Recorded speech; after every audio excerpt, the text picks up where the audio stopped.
Kurt Busch, Harry Gant, and Ray Hendrick are all inducted now into the NASCAR Hall of Fame. NASCAR Throwback Weekend at Darlington may just be a thing of the past. And who are the top prospects heading into the 2026 NASCAR season?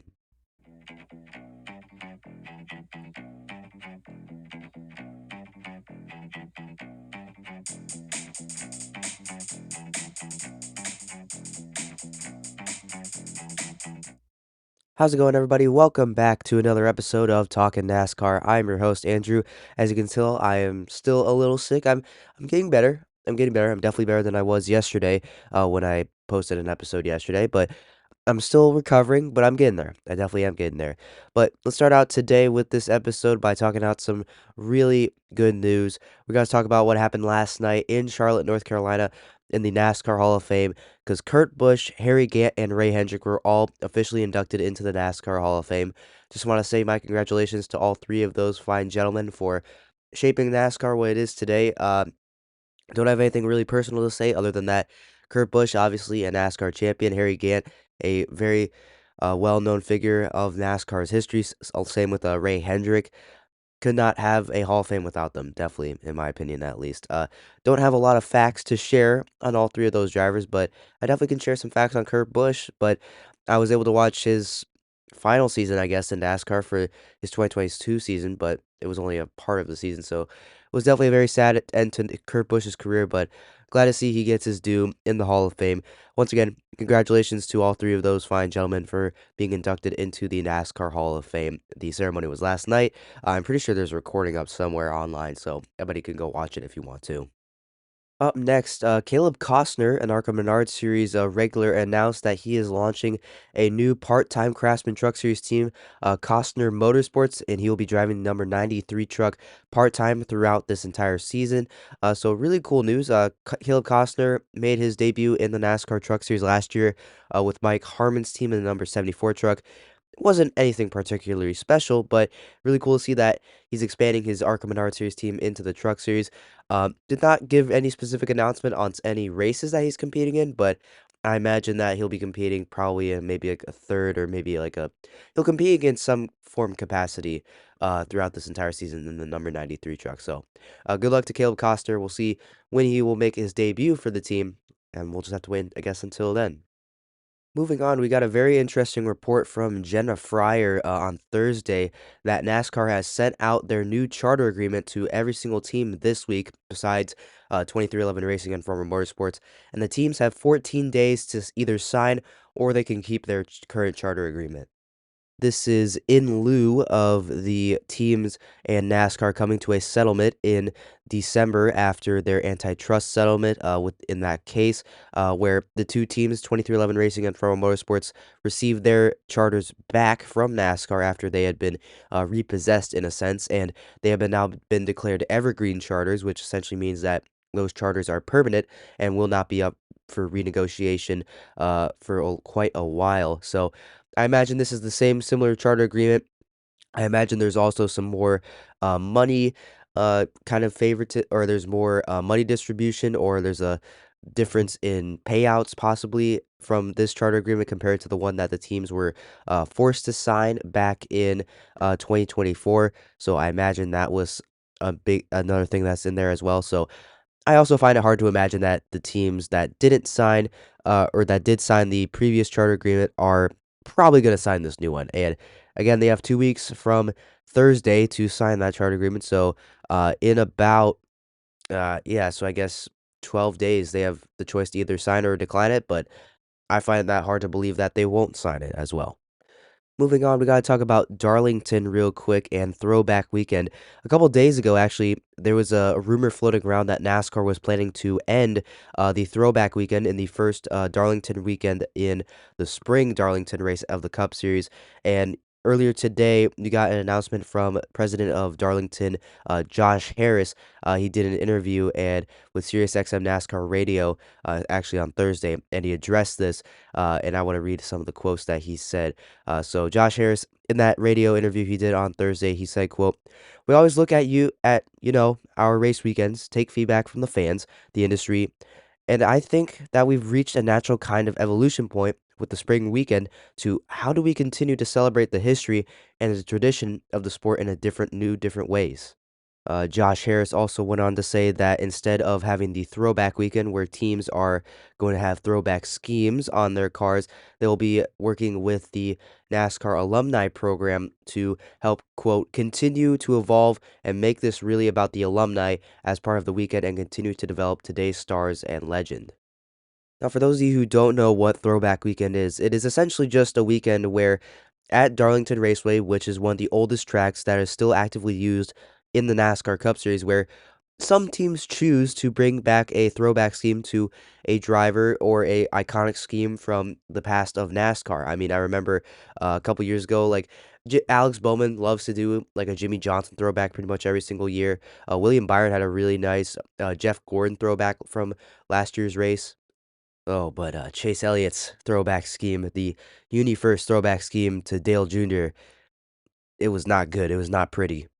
But as the years have gone on and we enter this decade, the 2020s, fewer and fewer teams have actually participated in Throwback Weekend. I mean, you still have some of the staples like Hendrick Motorsports, and Josh Harris does say in this interview that some teams may still continue to do throwback schemes like as they can in every single race, and it's definitely something they can do. It's just that not most teams are going to be doing like this theme. Like the theme may not be a NASCAR thing anymore. The throwback schemes, just based off of so many teams not being able to do it anymore and lack of creativity, it just probably isn't going to continue. And not every team is required to do it. They are encouraged to do it. But we've gotten to a point now where more than, or not even more than half of the field are doing it. Like maybe like a third of the field is maybe doing a throwback scheme, but it's definitely not half at this point anymore, which is very sad to see because some of the throwback schemes that come out there are very good. It's just so difficult to do a throwback scheme nowadays with these old partners that have left the sport. It's so hard to get permission to use that color scheme or that branding. It's just very hard to do it. You can't actually sometimes recreate that iconic scheme, and you have to use with what you have. And sometimes it's just maybe not even worth it because the scheme may not necessarily look like what it was before. Chase Elliott first scheme. But on the flip side of it, you have schemes like Kyle Larson's scheme from last year, the Kellogg scheme inspired that Terry Labonte drove back in the day. It had a similar color scheme to to Terry Labonte's Kellogg scheme, except it wasn't exactly a Kellogg scheme. It was a HendrickCars.com, but since it was Rick Hendrick's own company and it was Rick Hendrick's own team, he was fine with changing the branding so that it would match the kind of color scheme of that Kellogg scheme. It was orange, it was blue, it had the funny font as well. It really did fit what the number 5 Kellogg scheme that Terry Labonte drove. It really did look like that. So at the end of the day, I am very disappointed to see that Throwback Weekend will not be, at least kind of be like, it won't have that theme for the Spring Darlington weekend going forward. It's very sad to see, but overall though, it probably is not going to have a major impact on the races overall. I mean, if anything, this Spring Darlington date just may have to go altogether because the crowd show up really hasn't been there. We all know the Southern 500 in September at Darlington is the one that really draws the crowds in. Maybe just the first Darlington date may just have to go. It may just be that way, which is okay. But it will maybe open up the schedule for a Rockingham return possibly. Who knows? Like the options are endless if Darlington is off the schedule. I mean, NASCAR can choose to maybe go to Bowman Gray for that like track. Like that's a pipe dream, I'll say that. But NASCAR truly has options now. Like maybe they could stick North Wilkesboro there and put Dover back in the regular season schedule and not have it be an all-star race, which I'm still really bad about. Either way, point is, it's not going to affect the racing too much. I'm sad that Throwback Weekend isn't there, but maybe this opens up the door for a new track to be taking that date instead of Darlington. Who knows? But now to round out this episode, I want to go over my top 10 NASCAR prospects for 2026. So I did this last year where I went over my top 10 prospects from the 2025 season. Now we're back with the 2026 season. We had a couple prospects graduate off this list like Connor Zilic. I guess Connor Zilic was really the only one that did graduate on this list, but I have a couple names that now are on the roster overall. There weren't very many changes, but there definitely are a couple that are shifted up and down a little bit. So let's go ahead and start out with some honorable mentions real quick. I have Chandler Smith on here. He was in my top 10 last year, but I had to drop him one spot because he's kind of failed to move up through the ranks, and partially that's maybe on performance and also it's on sponsorship money, which really does drive NASCAR nowadays, which is sad to see. But at least Chandler Smith, he is getting an opportunity in the Daytona 500, and I'm a big Chandler Smith supporter. I think that he could be a guy that from Motorsports maybe he's kind of uses as a tool or is maybe using to build around their team in the future if someone like a Noah Gragson does not pan out, possibly. Same with Lane Riggs, who's up on this list as well. I also got Carson Kvapil, kind of similar story to Chandler Smith, except I think Carson Kvapil may be just a little bit worse. Maybe not as good as Carson Chandler Smith is a better word. I don't think Carson Kvapil is quite as good as Chandler Smith. I We didn't see him win last year. We saw him have really good consistent runs. He just didn't win. He had race winning speed pretty much the entire season. He just couldn't come through. And now he's been demoted to having part-time schedules with Junior Motorsports and not having his own car, which kind of sucks. So he's gonna have to share rides with Connor Zilic, with Raja Caruth. Really sucks for Carson Kvapil. So he's on an honorable mention. Taylor Gray as well. He actually won last year. I just need to see a little bit more out of Taylor Gray before I put him on my top 10, but he's close. Brendan Queen, he might be graduated off this list by midseason just because he is not really a prospect. He's more so a up and comer. He's just more a little bit older than some of these guys where I can really consider him to be a prospect. The talent is there for Brendan Queen. It's just again, he's a little bit older than some of these guys. Those guys probably get graduated off the list a little bit sooner. I could see Brendan Queen going Cup Series racing in a year or two. I definitely could see it because he's anchoring that calling Truck Series program. I can 100% see Brendan Queen being a guy that calling anchors their new Cup Series program around potentially. And then the last two guys are Gio Ruggiero and Sammy Smith. We've seen them win before. It's just I haven't seen enough of them to really think that I'm gonna put them in my top 10. They're kind of at the back of this honorable mentions list. Out of all of them, out of the two of them, I think Gio Ruggiero has the chance to climb the most. Sammy Smith could impress me, but I haven't seen a lot to really say that, oh yeah, Sammy Smith is a top 10 NASCAR prospect. I just haven't seen it yet. I just really haven't. Let's go ahead though and move on to the top 10. At number 10, I have Raja Caruth.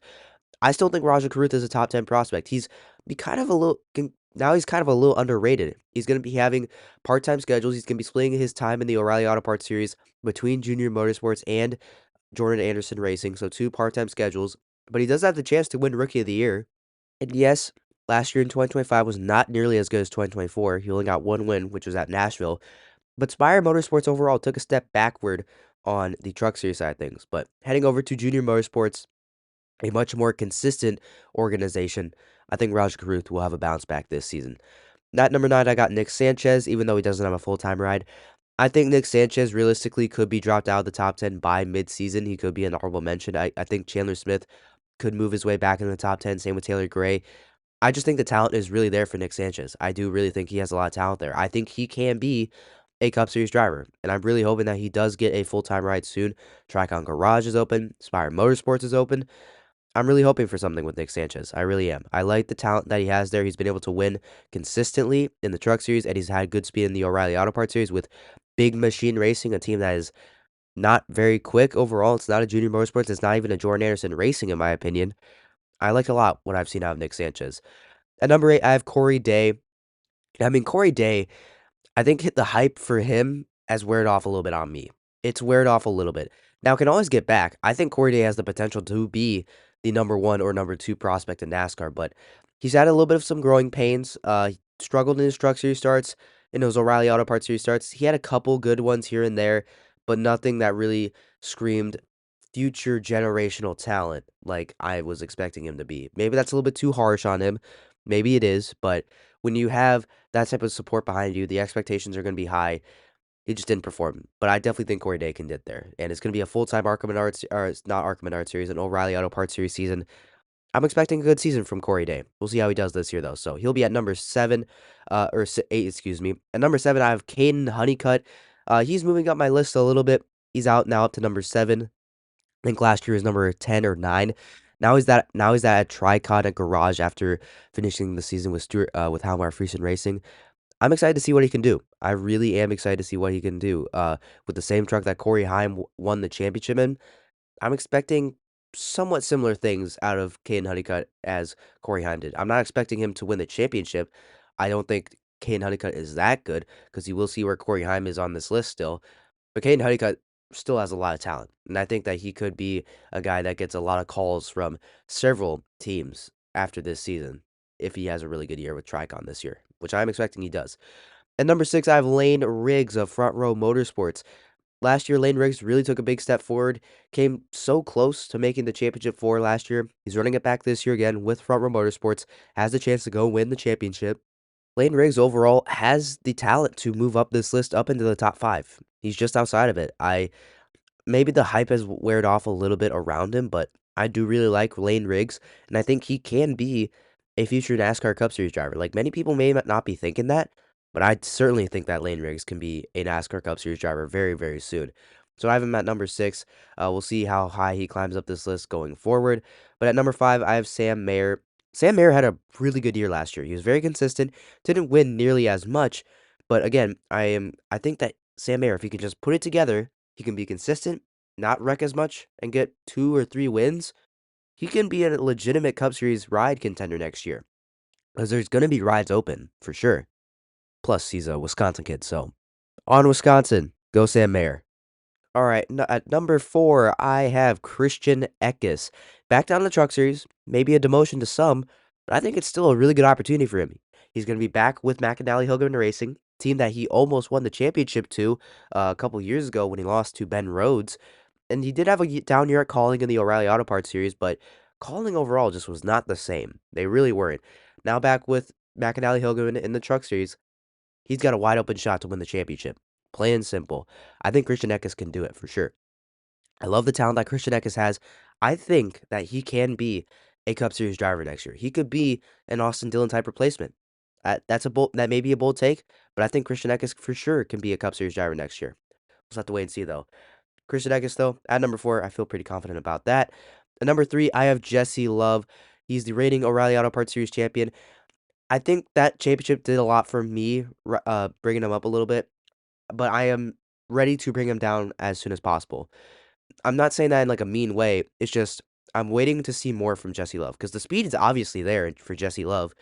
He just hasn't won on anything besides a super speedway. Technically, he did win at Rockingham, but got disqualified, and then he won the championship, but that was in a fluky format. So I'm still waiting for Jesse Love to really prove to me that yes, I am the guy that Richard Childress Racing should be looking to promote to the Cup Series ASAP. I should be the guy to replace Austin Dillon in 2027. I'm still looking for that. I haven't seen it quite yet. So Jesse Love at 3. At number 2, I've got Brent Cruz. Brent Cruz is a big jumper. I was really impressed with what he did in his limited truck starts last year, especially in that season finale at Phoenix where he was running inside the top 5, challenging his teammate Corey Heim for the victory until the transmission blew. I was really impressed with Brent Cruz. Now, do I think he's going to have a bit of a tough time in the O'Reilly Auto Parts Series? Yes, he's not riding the full season. I think that's going to hurt him just a tiny bit, but just a tiny bit. And again, Brent Cruz is only 18 years old. He's not even 18 years old yet. He's still 17. Once he turns 18, he's going to be going full time in the O'Reilly Auto Parts Series. Like, he's still 18 and he's doing all this, which is still very, very impressive. He can't even legally drink yet. It's unreal. I love what I see out of Brent Cruz. I'm really hoping that he does well in his rookie season with Joe Gibbs Racing, but I'm keeping my expectations somewhat low, even though he's at number 2. I'm just ready to see what he can do out on track. So Brent Cruz at 2, but at number 1, I have yet another Toyota prospect. I have Corey Heim. He's still technically a prospect. He hasn't been promoted to the Cup Series yet. I'm going to keep him on this list until he either ages off of it or he gets a full-time Cup Series ride, which hopefully will be next year. Right, Denny? Sorry. Anyway, I really like what Corey Heim did. Again, what is there to say? Last year, he was the Truck Series champion. He's the all-time wins leader. I could go on and on. I could realistically go on and on about how good Corey Heim is. He's unreal. He carries himself like a NASCAR Cup Series driver. He drives like a NASCAR Cup Series driver. I love what I'm seeing. Corey Heim's an easy no-brainer. Number 1. So there you go. That's my top 10 prospects for 2026. You have Corey Heim, Brent Cruz, Jesse Love, Christian Eckes, Sam Mayer, Lane Riggs, Caden Honeycutt, Corey Day, Nick Sanchez, and Raja Caruth in the top 10, with honorable mentions being Chandler Smith, Carson Kvapil, Taylor Gray, Brendan Queed, Gio Ruggiero, and Sammy Smith. I do have four other prospects to watch heading into this year. That's William Sawalich, looking for a bounce back out of him. He had some really good flashes with Tricon. Still looking for more out of him. Jade Avedizian, she's going to be getting some Truck Series starts hopefully this season with Tricon in that Toyota system, but she made some ARCA Menard Series starts last year. They were all right. She signed a pretty big development deal with Toyota as well. Andres Perez de Lara kind of got unlucky in his rookie year. He was let go by Spire, went over to Nice, didn't perform very good. He is a former ARCA Menard Series champion. I am not down the talent there inside Andres Perez. I'm looking for him to do really, really good. And then Dean Thompson. I was really impressed with what he did with Sam Hunt Racing in the O'Reilly Auto Parts Series. Do I think he can build off it too much to be a top 10 prospect? No, but he can be an honorable mention. So, shout out Dean Thompson. But I think that will just about do it for this episode, everyone. So thank you for tuning in to another episode of Talkin NASCAR. Hope you enjoyed this episode. If you did, please follow the show so you never miss another upload. If you're listening on Spotify, Apple Podcasts, wherever you get your podcasts. If you're listening to the YouTube channel, please like and subscribe and comment what you liked about this episode, what you think about it, and hit the notification so you never miss another upload. If you like what I'm doing over here, go check out Talking Sports with Miles and Andrew, the show that I co-host with my buddy Miles. Just posted an episode earlier today where we talk about not just NASCAR. We talk about baseball, football, basketball, talk about hockey a little bit of everything in sports. So if you want to go hear me yap and Miles yap about sports, like just not NASCAR, go check it out over there. If you're sick and tired of my voice and you want to hear Miles' voice, go check out Talking Sports. Links will be down in the description down below. Thank you all for tuning in to this episode, and I will see you in the next episode that I do. Take care, everyone.